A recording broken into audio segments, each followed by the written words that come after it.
बोलो जी।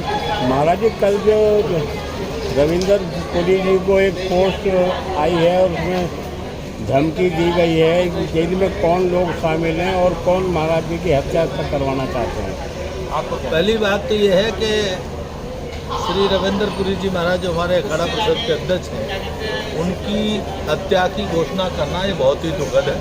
मैं इसकी घोर निंदा करता हूँ। हरिद्वार में महात्माओं की हत्या करना एक फैशन चल गया है और बड़ी मात्रा में साधुओं की हत्याएं हो रही आए दिन।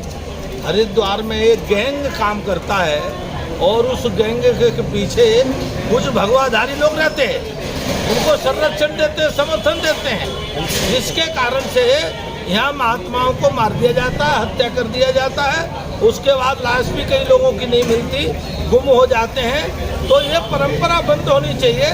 पहली बात तो मैं भारत सरकार से और उत्तराखंड सरकार से मांग करूंगा कि जो भगवा वस्त्र में यहाँ पर जो क्रिमिनल घुसे हुए हैं, अपराधी घुसे हुए हैं, उनकी गहराई से जांच हो और उनके खिलाफ कार्रवाई हो। और जो लोग साधुओं को हत्या करने की धमकी देते हैं या हत्या कराने की करने प्रयास करते हैं, ऐसे लोगों के खिलाफ कार्रवाई हो। पहला काम। दूसरा काम, भारत सरकार को अभी कई सारे महात्मा, उनकी लाश भी नहीं मिली है, गुम हैं, जैसे मोहनदास है और अनेकों कई सारे महात्मा हैं।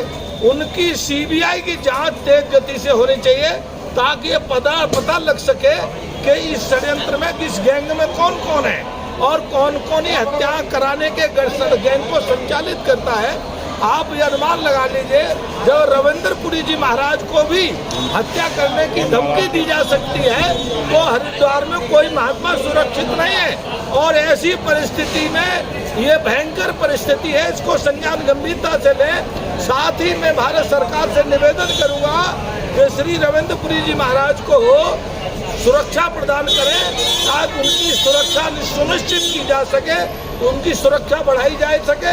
क्योंकि अगर कहा गया है तो इसके पीछे कोई बड़ा षड्यंत्र भी हो सकता है, उसकी भी गंभीरता से जांच करें और उनकी सुरक्षा बढ़ाई जाए। महाराज जी, जैसे सुधीर गिरी की हत्या हुई थी, आज तक उसमें जो असली लोग हैं वो नहीं पकड़े गए।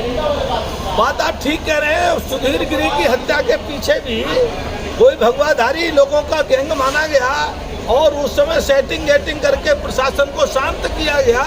लेकिन जो शूटर थे उनके द्वारा पता लगा कि उनकी हत्या करने वाले कहीं अखाड़ों से ही उनके संबंध है और अखाड़ों में बड़े प्रभावशाली लोग हैं। लेकिन पता नहीं जांच को क्यों अधूरा छोड़ दिया गया।